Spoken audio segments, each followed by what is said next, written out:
अस्सलाम वालेकुम my dear students, my name is Hasan Raza. उम्मीद करता हूँ आप तमाम स्टूडेंट्स बखैर आफियत हैं। Dear students, in the previous class हमने दो न्यूमेरिकल प्रॉब्लम्स को सॉल्व किया था। बिल्कुल वैसे ही आज के इस क्लास में फिर से हम दो अगले मज़ीद न्यूमेरिकल प्रॉब्लम्स को सॉल्व करेंगे। न्यूमेरिकल प्रॉब्लम नंबर 12.9 और 12.10 आज की हमारी डिस्कशन का हिस्सा होने वाले हैं। तो स्टूडेंट्स कॉपी पेंसिल्स सामने रखें, प्रैक्टिस नोट करते चले जाएं। चलते हैं व्हाइट बोर्ड की तरफ। माय डियर स्टूडेंट्स, ये रहा हमारे आज के लेक्चर का पहला न्यूमेरिकल और वैसे इस चैप्टर के लिए ये 9th न्यूमेरिकल प्रॉब्लम है। So we can write 12.9। Students, हमें इस न्यूमेरिकल प्रॉब्लम की स्टेटमेंट को पढ़ना है और समझने की कोशिश करनी है कि हमें क्या क्या चीज दी गई है और हमसे क्या क्या कुछ पूछा गया। So let's start. An object 10 centimeter high. So dear students, we are given with the height of object या size of object दिया जा रहा है, O की वैल्यू दी गई है, is placed at the distance of 20 centimeter from the concave lens. So students, यहाँ पर दो इंफॉर्मेशन इकट्ठी दे दी गई हैं। फर्स्ट, आपको डिस्टेंस ऑफ ऑब्जेक्ट दिया जा रहा है जो 20 सेंटीमीटर है और स्टूडेंट्स यहां पर जो लेंस यूज किया जा रहा है वो कॉनकेव है और कॉनकेव लेंस के लिए फोकल लेंथ आपको दे दी जा रही है 15 सेंटीमीटर। तो डियर स्टूडेंट्स, यहां पर थोड़ा रुक जाइए और सोचिए कि यहां पर कॉनकेव लेंस के लिए जो फोकल लेंथ है what it should be, a positive और अ नेगेटिव फोकल लेंथ। तो इस बात को रिकॉल करने के लिए थोड़ा सा जरा गौर करना पड़ेगा आपको कॉनकेव लेंस पे।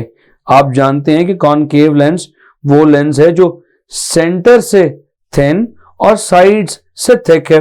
सो फॉर एग्जांपल ये हमने एक कॉनकेव लेंस ड्रॉ किया, ये इसके लिए प्रिंसिपल एक्सिस और ये कुछ लाइट की रेज आकर इसे एजेस पर टकराने के बाद ये लाइट की रेज आप जानते हैं डाइवर्ज हो जाएंगी। So dear students, these rays of light do not seem to meet each other at principal focus. So लिहाजा we don't have the real principal focus for concave lens. हाँ, अगर हम इन्हें backward extrapolate करें, पीछे की तरफ बढ़ाएं, तो फिर शायद ऐसा लगे कि ये किसी एक पॉइंट पर मीट कर रही है। So that is why dear students, इनके लिए जो focal length है वो नेगेटिव ली जाती है। So this is what we have discussed a lot of time in the chapter. तो यहां पर रिकॉल करना जरूरी था।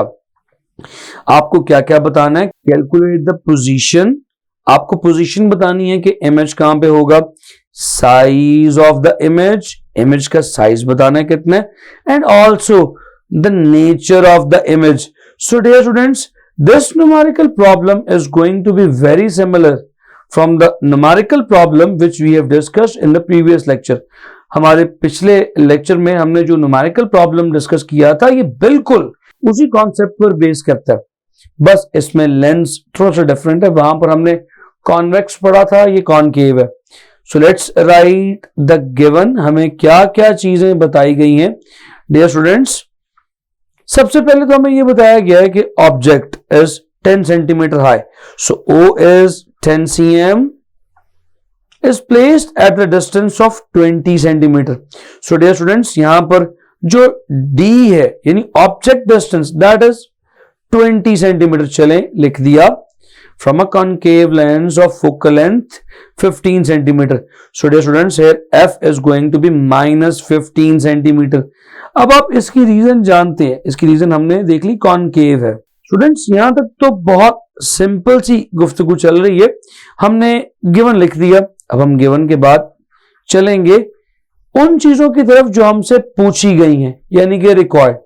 सो the very first thing that we need to tell is the position of the image, यानी Q की value हमें बतानी है, साइज ऑफ इमेज I की वैल्यू बतानी है, and the most important nature of image. So students, we need to tell these three things. तो चलिए शुरू करते हैं फिर से सिंपल से और चलते हैं अपने सॉल्यूशन की जानिब। स्टूडेंट्स, हम शुरू करेंगे सिंपलेस्ट केस से क्यू फाइंड आउट करने से हम यूज करेंगे lens formula 1/f is equal to 1/p plus 1/q। Dear students, you have got all the values.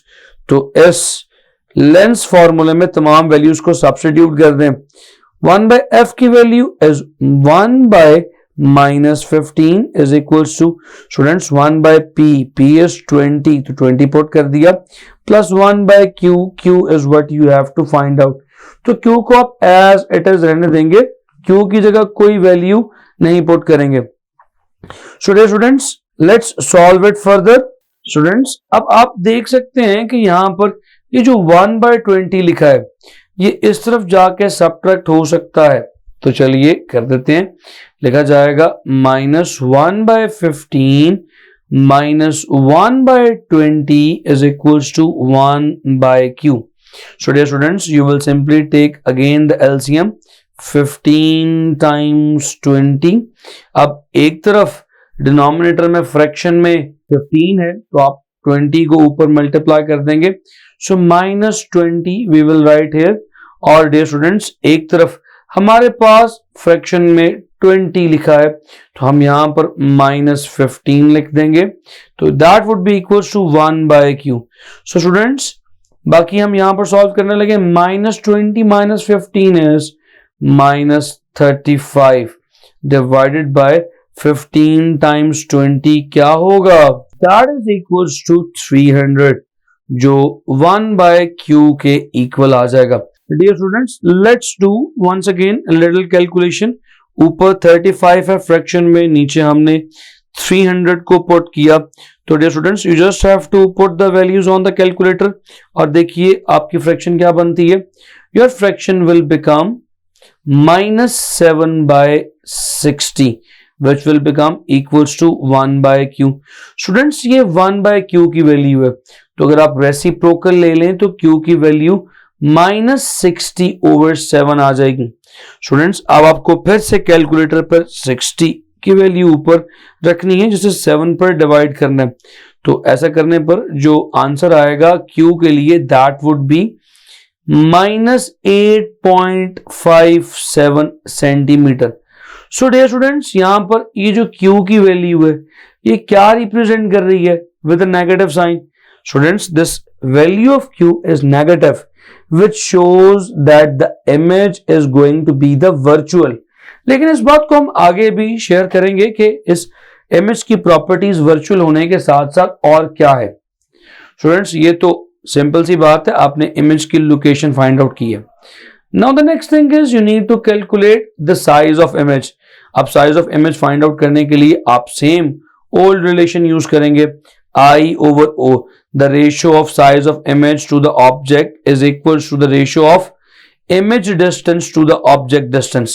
So dear students, let's put the values it up here। यहां पर बाकी values को put करते हैं। Students, I we have to find out। O हमें दिया गया है an object is 10 centimetre high, तो O की वैल्यू 10 है, is equals to Q। Dear students, अभी आप Q की वैल्यू को कैलकुलेट करके आए हैं 8.57। मैंने यहां पे फिर से नेगेटिव नहीं लिखा, एक बार पहले भी हमने न्यूमेरिकल में इस फॉर्मूले में Q की वैल्यू को नेगेटिव नहीं किया था। इसकी रीजन ये है कि the negative value of Q is just representing the nature of image, it has nothing to do with the distance. ये डिस्टेंस की वैल्यू नेगेटिव नहीं है, ये नेगेटिव सिर्फ नेचर ऑफ इमेज को रिप्रेजेंट कर रहा है। तो dear students, divided by P, तो ये जो P की वैल्यू है, P की वैल्यू क्या है students, the value of P is given 20। So चलिए, you have got all the values, cross multiplication कीजिए। I is equals to 8.57 into 10 divided by 20। So dear students, I की वैल्यू क्या आएगी मेरे पास, तमाम चीजों को सॉल्व करके the value of I will become 4.28 centimetre.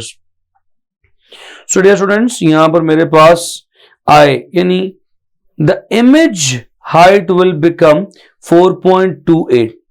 तो स्टूडेंट्स जरा गौर करें, अब हमारा इमेज कैसा है, इमेज की प्रॉपर्टीज कैसी हैं। सो पहली बात, इमेज डिस्टेंस इज नेगेटिव, सो चलिए नेक्स्ट बोर्ड पर चलते हैं और कुछ चीजें वहां पर लिखते हैं.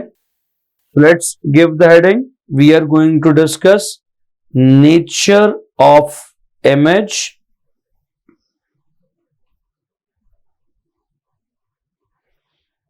So my dear curious students, the very first thing that we need to observe is कि image हमारा virtual है. तो लिख देते हैं क्योंकि image distance negative है. So image is virtual image. Next thing is, dear students, गौर करें जो virtual images होते हैं वो आमतौर पर erect होते हैं, सीधे बनते हैं. So the second property is this image is erect image. So let's write it. ये second property है. Dear students, the third property is, अगर आप गौर करें तो हमारे पास जो ऑब्जेक्ट था वो तकरीबन 10 सेंटीमीटर हाइट का था, यानी उसका साइज 10 सेंटीमीटर था. And the image which we are obtaining is just 4.28 centimetre. So my dear students, यहां पर जो इमेज बन रही है ये छोटी है, स्मॉलर इन साइज है as compare to object. So dear students, ऐसे में इस इमेज को डिमिनिश्ड कहा जा सकता है. So the image is virtual, erect and diminished. Diminished means smaller than actual, smaller than actual object. So students, I hope आपको ये न्यूमेरिकल प्रॉब्लम क्लियर हुआ होगा. अब ये प्रॉब्लम आपके लिए यकीनन प्रॉब्लम नहीं है. Students, let's move on towards next numerical problem. मानिए स्टूडेंट्स, ये रहा हमारे आज के लेक्चर का सेकंड न्यूमेरिकल प्रॉब्लम और इस चैप्टर के लिए ये 10th न्यूमेरिकल प्रॉब्लम है. स्टूडेंट्स, न्यूमेरिकल प्रॉब्लम को हमने फिर से पढ़ना है और देखना है कि हमें क्या क्या चीजें दी गई हैं और हमें क्या क्या चीजें फाइंड आउट करनी है. So let's write here 12.10. So dear students, पढ़ना शुरू करते हैं. A convex lens, a focal length 6 centimetre, यानी एक convex lens है जिसकी focal length 6 सेंटीमीटर है, is to be used to form a virtual image. So students, हम यहाँ पे convex lens से एक virtual image को obtain करना चाह रहे हैं. आप जानते हैं कि इसके लिए virtual image की condition क्या है. So let me write it here once again. दोबारा से recall कर देता हूं कि the virtual image from the convex lens can only be obtained when the object distance is less than the focal length. यानी कि हमारा object within the principal focus पड़ा हो. स्टूडेंट्स, आगे पढ़ते हैं. To form a virtual image, 3 times the size of object. So यहां पर एक और चीज दे दी गई है कि आपका जो इमेज है वो मैग्नीफाइड है, यानी कि इमेज का साइज ऑब्जेक्ट से तकरीबन 3 गुना बड़ा है. Where must the lens be placed? तो आपसे पूछा ये जा रहा है कि ये लेंस कहां रखा जाए. असल में पूछा ये जा रहा है कि ऑब्जेक्ट लेंस के कहां रखा जाए, कितना करीब या कितना दूर रखा जाए. So let's write the given. Students, very first thing is focal length of 6 centimetre, तो f की वैल्यू है 6 centimetre. Should we write it 6 और -6? डियर स्टूडेंट्स, यहां पर हम 6 की वैल्यू पॉजिटिव लेंगे. क्यों पॉजिटिव लेंगे? बिकॉज कॉन्वेक्स लेंस है, 6 पॉजिटिव होगा, इसकी फोकल लेंथ पॉजिटिव होती है और वर्चुअल इमेज बना रहा है कितना? 3 times the size of object. So dear students, I can say I is 3 times O. Where must the lens be placed? तो इस केस में जो लेंस है वो कहां रखा जाए? स्टूडेंट्स, बहुत सिंपल है, no need to get worried. आपको रिक्वायर्ड में चलना होगा. चलिए फाइंड आउट करते हैं. रिक्वायर्ड में हमें फाइंड आउट करना है P की वैल्यू. Let's move on towards our solution. Students, याद कीजिए वो रेशो जो हम बार बार करते आ रहे हैं. Size of image to the size of objects ratio is equals to the image distance to the object distance. इस रेशो से एक फॉर्मूला निकालने की कोशिश करते हैं. Students, I is 3 times O. I की जगह 3O लिख रहा हूं, ये 3O है, it's not 30। 3O divided by O, ये O है, it's not 0। O is for image is equals to Q by P। Students O से कैंसिल हो जाएगा, 3 is equals to Q by P। So dear students, यहां पर Q की value क्या आ जाएगी, 3P। तो आपके पास एक P की फॉर्म में Q का फॉर्मूला बन चुका है। तो डियर स्टूडेंट्स, एक कदम और आगे आइए। अब आप यहां पर लेंस फॉर्मूला यूज करेंगे। अब आप यहां पे लेंस फॉर्मूला यूज करेंगे, 1/f is equal to 1/p plus 1/q। तो डियर स्टूडेंट्स, ये 1/f जो है इसकी वैल्यू सिंपल आ जाएगी। 1/f इज सिंपली 6, तो 1/6 पुट कर दिया और 1/p as it is. Students, अब क्योंकि इमेज वर्चुअल बन रही है तो मैं यहां पर q की वैल्यू क्या पुट करूंगा, I'll put the negative value of q here. So let's do it. Plus 1/q की जगह पुट करूंगा minus 3p.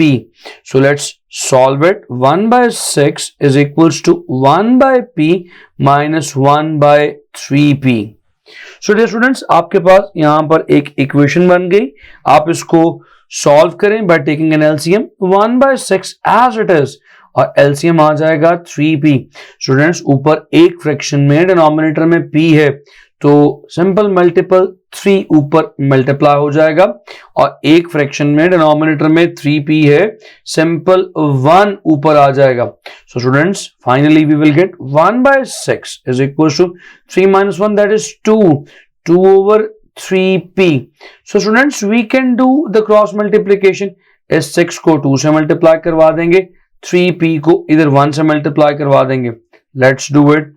3p is equals to 6 into 2। Dear students, 3p किसके इक्वल आ जाएगा, 12 के इक्वल आ जाएगा। So my dear students, p की वैल्यू क्या आएगी, 12 divided by 3। Let's cancel it and let's find out the final value of p।